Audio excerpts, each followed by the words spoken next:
If you're new to CCW, you're going to need some specialized gear, and we're here to show you some.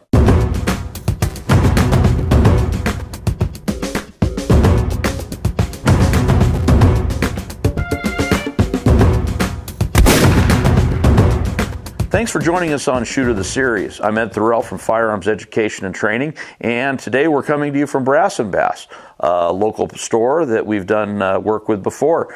We'd like to thank our viewers for watching us and our subscribers. If you haven't hit the subscribe button, do it now. And if you'd like instant notifications, hit that little bell.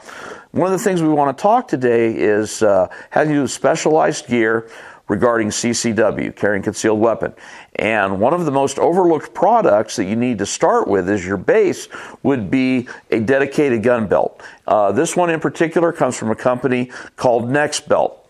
Now, the beauty of a gun belt, rather a fashion belt, is that it comes with a stiffener which is inside the belt that prevents the belt from being crushed. And the beauty of this means it's going to hold up and hold and bear the weight of the pistol as you're carrying it. It won't twist, it won't crush, it's going to be secure. The other nice thing about the Next Belt is that the way it's designed is that it tightens with a ratchet system, 1/4-inch ratchets. So you can adjust this belt during the day depending on where you're at, loosen it if you're in the car, tighten it up if you're out and about.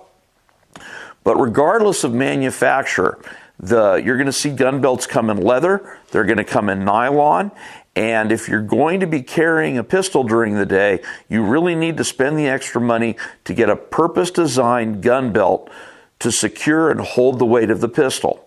Now, talking about actually holding the pistol, we want to start talking a little bit about holsters. Now, for instance, today we've got an example from 951 Tactical. We've referenced them before. They're a local vendor. And in this case, we have an outside the waist Kydex holster that's purpose-built for a 1911 model firearm. And this one actually comes with 2 modes of retention, 2 different types of methods of holding the gun securely. The first one is what's known as a thumb brake safety. And with a 1911, when you carry cocked and locked, this gives you a strap which is going to interrupt the hammer from falling against the firing pin.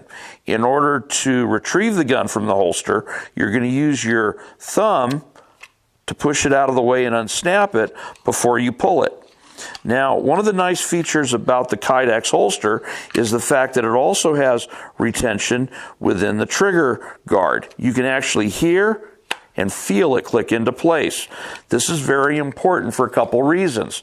First of all, if you fall, your gun's not going to go skittering across the floor, but it also gives you one more level of retention that's going to make it tougher if somebody tries to take it away from you.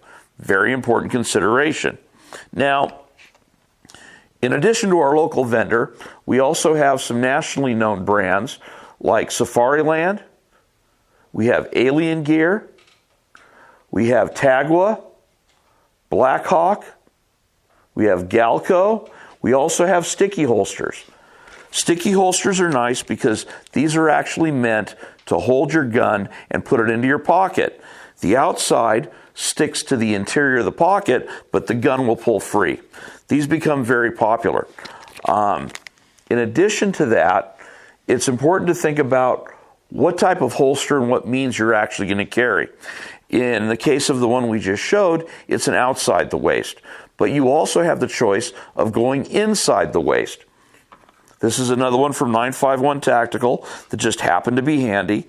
It comes with a belt clip that allows you to carry it either appendix carry inside, or you could carry it at your 4 o'clock position, depending on what you're most comfortable with. So there's lots of choices, and it's going to be finding out what best suits you.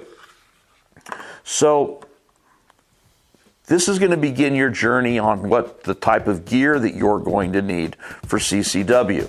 But it's important to state that if you are going to be carrying a CCW to defend yourself and your family, spend the extra money to get good gear in the beginning.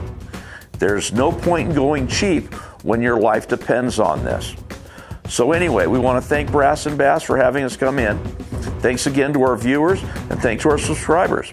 I'm Ed Thorell from Firearms Education and Training, and on behalf of Shoot of the Series, y'all take care.